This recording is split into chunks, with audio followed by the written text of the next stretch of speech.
Good morning. Thank you all for being here today as we gather in preparation for the upcoming Atlantic hurricane season.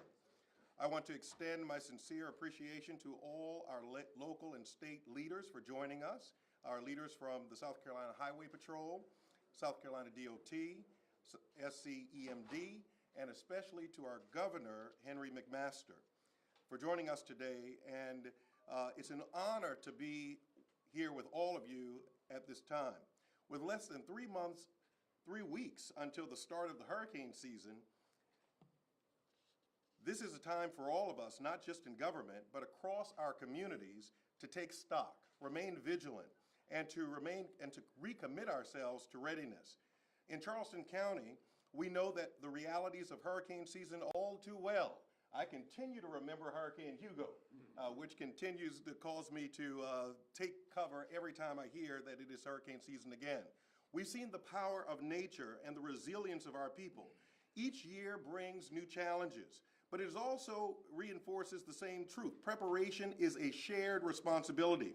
That's why Charleston County has been working closely with our partners to ensure that when this time comes, we're just not reacting, but we're responding to the coordination, with coordination, speed, and purpose.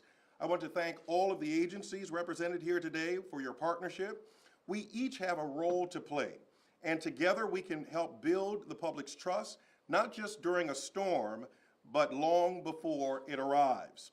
And now it is my honor to introduce Lieutenant Colonel John Manley of the South Carolina Highway Patrol, a key partner in our state's emergency response efforts. Thank you, sir. Thank you. Good morning, everybody. Travis Manley, Lieutenant Colonel with the South Carolina Highway Patrol. On behalf of Director Woods, South Carolina Department of Public Safety, thank you for allowing us to be here today. Every year we work closely with our South Carolina Department of Transportation and SCEMD partners along with locals to prepare for hurricane events coming up during the season. We know from past hurricanes that preparation is too key in dealing with natural disasters. And as we saw with Hurricane Helene last year, despite preparation, sometimes Mother Nature can be unpredictable, in fact, deadly. For 25 years, we've worked with our partnering agencies to conduct yearly hurricane route reconnaissance. We've been doing for in excess of 25 years where we ride our hurricane routes along the state of South Carolina. We're checking for updated and mismanaged signage and infrastructure that needs repairs and updates. We pay close attention to all parts of the evacuation routes to ensure that there is a safe and swift movement for our residents and visitors. Our pre-hurricane season planning and preparation will culminate with the full hurricane lane reversal exercise, which will be on June the 4th this year. On that reversal, we'll be practicing in I-26 on the central regions, which is Charleston, Orangeburg, and Columbia. And we'll also be practicing on US 501 and SC 544 in Conway, Aner, and Myrtle Beach, and also along on US 21 and US 278 in Beaufort County, which is the southern region. It's important to know that we always say each year, you need to please be sure to put the message out to take care of our partners that are out there during this event. It's important to know that we won't be reversing any routes. We won't be blocking any lanes during this time. Following the full-scale exercise, we also take part in the Governor's Tabletop exercise, which will be on June the 5th, and we'll further evaluate and validate the execution of our plans. We always hope to never be faced with an evacuation, but in the event the evacuation is ordered, our goal is to ensure that there is a safe movement of traffic and distribution in our evacuation routes. Let's see. When you hear of hurricane evacuations, one of the first things that people go to is I-26 in Charleston. They think everything's a reversal. But there indeed are 35 evacuation routes across the state. And these designated routes allow for an even distribution in the flow of traffic across the state. Another way to help us with congestion, as I can't emphasize enough, as you'll hear from the group behind me, is to know your zone before the threat of a hurricane and plan your evacuation routes now. All approved evacuation routes will correspond with the blue hurricane signs that are along each and every route in the state of South Carolina. This allows us to share and update critical information for our local partners and to better manage traffic flows and adapt to unfolding situations and provide timely updates for safe evacuations. As you'll hear Director Stinson and our friends at EMD say, they say many, many, many times, now is the time to start preparing for hurricanes. Hurricane.sc and SCEMD apps contain vital resources in preparing for hurricane season. I cannot encourage you enough to make a change and make sure you have these apps on your mobile device. There will also be you'll also find a hurricane traffic management page which will address any concerns that you may have when it comes to managing traffic during the evacuations. Please do not wait until the first watch or warning is issued. Please prepare now, know your zone, and remember your route. Thank you.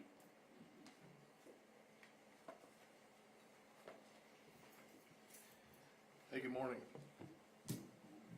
I'm Rob Perry, Deputy Secretary for Engineering for SCDOT.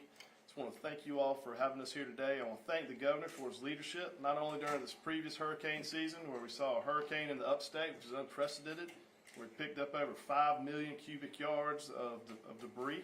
That's equivalent to about 2 Empire State Buildings for about 6 months.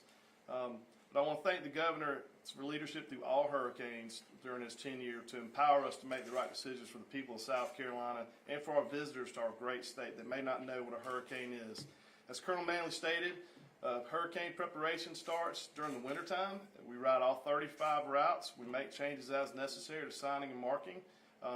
We have 3,000 DOT maintenance staff that assist us with preparing for hurricane evacuations as well as recovery efforts, and we have no problem moving them from the upstate to the coast or the coast to the upstate, no matter what the event is. They're deployables. We always tell them, have your go bag ready with your hard hat, your steel-toed boots, and your vest. We also have around 750 of those staff that help us with hurricane lane reversals that Colonel Manley mentioned, whether it be the 2 hurricane reversal routes down in the southern region, US 21 or US 278, the central, which is the one here on I-26, it's around 80 miles, or the one up in Horry County in the northern region, 501. Also want to point out that we're a booming state, one of the fastest growing states in the country, and to combat that, to be prepared for that, we have a lot of roads under construction. We've got $6.5 billion in active construction contracts, and a lot of it you see right here in Charleston, all the way from Charleston to Columbia. We have 5 work zones between here and there, whether it be interstate widenings, new interchanges, or the system-to-system with I-26 and I-95. So when a hurricane comes, we call for the evacuation, we shut down those work zones again to try and make sure that our motoring public can get inland 100 miles as quickly and safely as possible, following all the directions. Finally, I'd be remiss if I didn't recommend that you all download 511, the SC 511 app. It has all 35 evacuation routes in it. You can just go to your house, you can toggle on those routes, and you can toggle on the location of where you are, and that's how you find your closest route to your home to get inland. So, as Colonel Manley said, don't wait till the warning, don't wait till the press conferences, do it now. That way you're prepared. I'll be followed by Director Kim Stinson with EMD.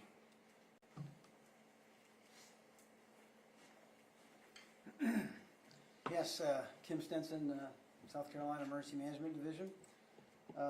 We're expecting an active hurricane season this year. We're almost certain to have some kind of hurricane activity in South Carolina during this season. And as we prepare for a hurricane season at the local and state level, we certainly ask and need the people of South Carolina to prepare as well. We want every South Carolinian to consider themselves to be their own emergency manager. And hurricane impacts are not limited to the coast. We just heard from Deputy Secretary Perry about the hurricane in the upstate that we had and all the debris was involved in that. So, and we've been telling people that for years, and unfortunately it finally came true. So it's not just a coastal event; it's a full state event in many events. Even in recent years, even when we didn't have a landfall, it still caused major damage as the hurricane went by South Carolina. So you have to be mindful of that. Certainly flooding is a serious threat here in South Carolina. If you live in a low-lying area, certainly have a plan and know where to go if you have to evacuate. Never drive through flooded water or around barricades. We've had people basically, it ended up becoming fatalities because they did drive around barricades and they did drive through flooded roads. So it's extremely dangerous and certainly puts both your life and the lives of anybody that's trying to rescue you at risk at the same time. We've got several tools to help people plan, and we've already talked about some of them. I'll go ahead and repeat them, but certainly if a hurricane impacts South Carolina, our website, scend.org,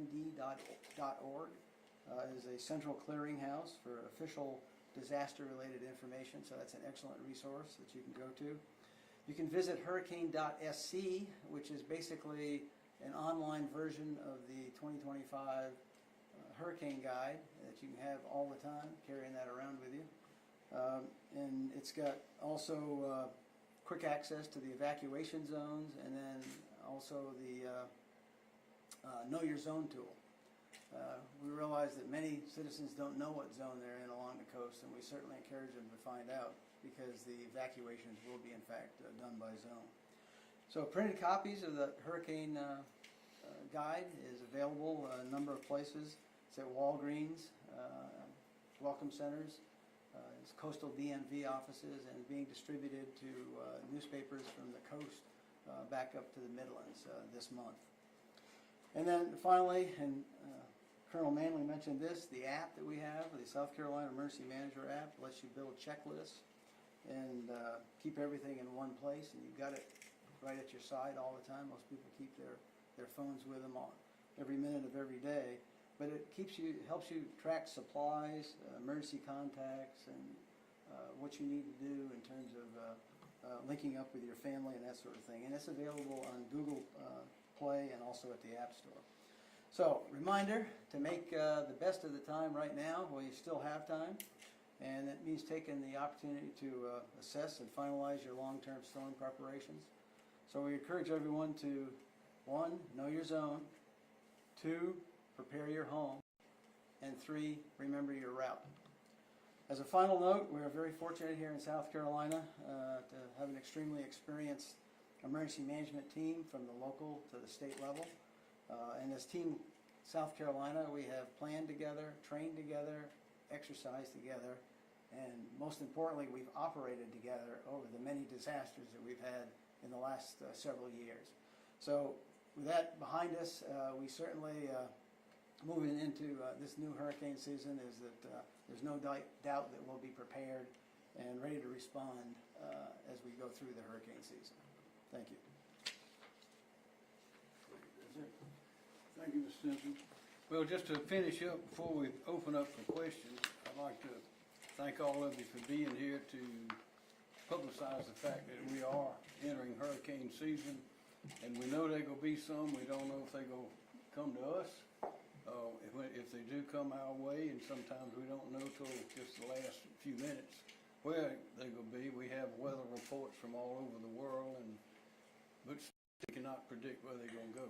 And with Hurricane Helene, when that one came in, it was a little bit off from what all the predictions had been. But that was the first time some of the people in the upstate had seen a hurricane. And similarly, we have a lot of new people in South Carolina that have never seen a hurricane. And they are not going to believe what they see if it comes right at us. If you've ever been up close to one, you know it's not the place to be. So I want to emphasize what everyone has said. We have had much experience over the years. We have people from other states, other places tell us that we have the best coordinated, most experienced, most effective team of anyone in the country. Good news is we got a lot of experience. The bad news is we got a lot of experience. We keep on coming, but that's the price we pay for living in this paradise. But just a few points. One is every hurricane, if it hits us, will be a disaster, a bad storm. Maybe you wouldn't call it a disaster, but if a hurricane slams right into us, then it'll qualify as a disaster more than likely. But a disaster does not have to have a loss of life. A disaster does not have to have a loss of life with preparation and understanding of what's happening. We lost 49 people in Hurricane Helene. That's the most we've ever lost in any hurricane. And it was a mess. And there's still people that don't have homes, South Carolina and North Carolina. If hit some areas very hard. I know it was almost worth crying about to see some of the pecan groves. They were all knocked down all over, just in the same direction. You could tell which way the wind was going, and the roots sticking up, and you know it'd be 20 so years before they ever gonna produce anything again. But we can be prepared, and it does not have to be a disaster. And I'd ask everybody to remember this: there's some people, when we issue an evacuation order, it has been considered, and there's been a lot of discussion, a lot of analysis, and we don't do that lightly. We do it very carefully and try to be as precise as we can about what area it should include. But when you hear that, it's recommended highly that you react appropriately.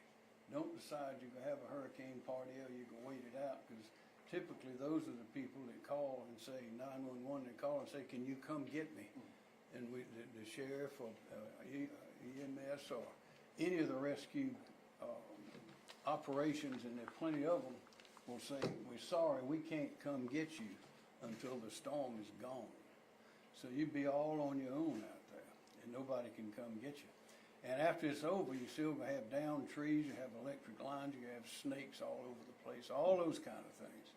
And it's very difficult. So the word to the wise is, when it's announced that it's time to go, get on out of there. And be sure in advance, be sure today would be a good day to check your wills, check your deeds to property, check your medicines, see if you've got some supplies and things you can take with you for your dog, for your cat, for your bird, or what. You've got to do all those things now, because when those winds come whipping through and limbs start landing on your roof and you see trees falling in your front yard or your backyard, that's not the time to try to be handling details like that yet. That's what happens to so many people. But if we just be smart, be prepared. This is a great little flyer here. It's got everything you need to know. It's got all those zones that Mr. Stinson was talking about. And you see them there in color. They have pictures, or some of these pictures are from Helene. And one more word about the roads. We've seen this time and time again, where a car will be going down the road and you think, well, it's not very deep. Well, turns out it is very deep. They go into a hole and they can't get out. You know, if you're in deep water in a new car with electric, everything, door locks and all that, you can't get out unless you're able to break through one of the windows.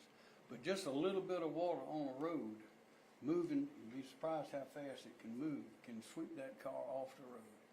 And a few years ago, we were in a helicopter going out afterwards looking for people, and the waters were still coming down from up north, North Carolina especially.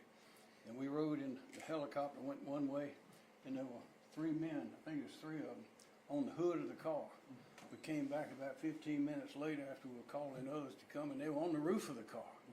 And finally, a rescue unit from Louisiana came in and went in and got them. If they hadn't done that, they would have been swept to someplace.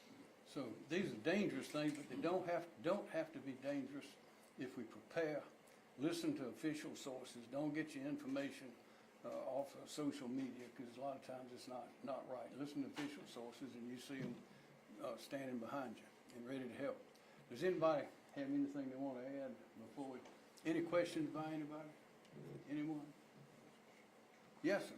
Governor, there's a new report from CNN this morning citing internal documents from FEMA in which FEMA itself is saying the agency is not prepared for this hurricane season. What has the state's coordination with the federal government been like for this season? And do you share concerns that the feds won't be ready? Well, I haven't seen that report, but I know our experience with FEMA has been a good one. I can't speak for other states. We understand that the primary function is to act as a bank for funds to help fix things and sometimes to repair. Kim Stinson can offer details. Yes, I'm also not familiar with the report that you quoted there, but we have been in contact with FEMA Region 4, which is in the southeast United States, the busiest one by all accounts, because we've got so many disasters and floods here in the southeast, and of course we're right in the middle of all of that. But we have been in contact with them. They have indicated that in terms of the response, that they'll be able to provide incident management teams and search and rescue and swiftwater rescue teams. They may have to be sourced out of the region, but they have come online to say that they're fully supportive of any requests that we might put in. Now, they're also prepared to provide food and water, and we could ask them for that, but we have our own contracts and we normally source that ourselves. And then with the major programs that they have for disaster response, and that would be individual assistance, direct assistance to individuals and families, and public assistance, and that provides reimbursement to government agencies and to selected nonprofits.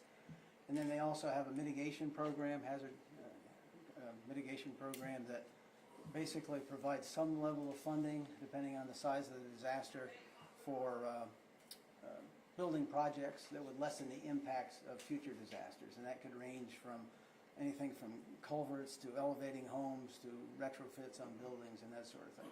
So we expect those programs to be available this year. Now, there may be some modifications in terms of the funding levels and some of the requirements that we have to go through to actually get the grant. But it's, as far as we know, they're still in existence, and there's been nothing official that we've received that there's going to be any problems with any of those. On the subject of modifications, President Trump has indicated he'd like to see FEMA pull back from its current responsibilities and have states take more of a leading role in disaster relief. How is the state preparing in case he does follow through with that plan in the long term? We do take the leading role. We've been doing it for years. And that's why our state and this team has been recognized as the finest in the country.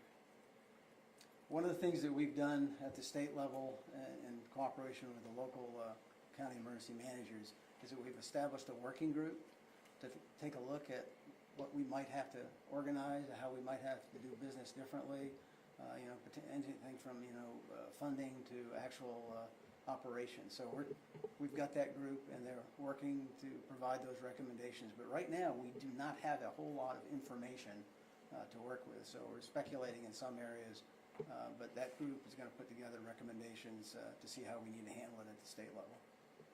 Yeah, we can speak about what we do in South Carolina.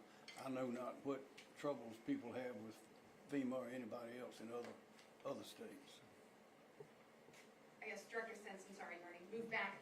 But with the widespread damage and impact that the western part of the state saw last year in Helene, has that in any way changed how the state prepares for hurricanes or its plans to respond in the future? Not really. We have always told everybody in the state that you could feel the effects of the impacts of a hurricane. And it's not just a coastal event. You can easily have hurricane force winds all the way up to our northern border with North Carolina. So it really hasn't changed anything. It's just opened up a few eyes, because we've not had that happen here in South Carolina for a number of years. You have to go back to even Hugo before it affected as much of the state as Helene did. So we've got good, solid plans. They were executed during Helene. And we had no systemic problems. We've got some areas that we need to take a look at, obviously, every time we do something we do, but we should be in pretty good shape. More questions? More answers? All right. Thank you very much.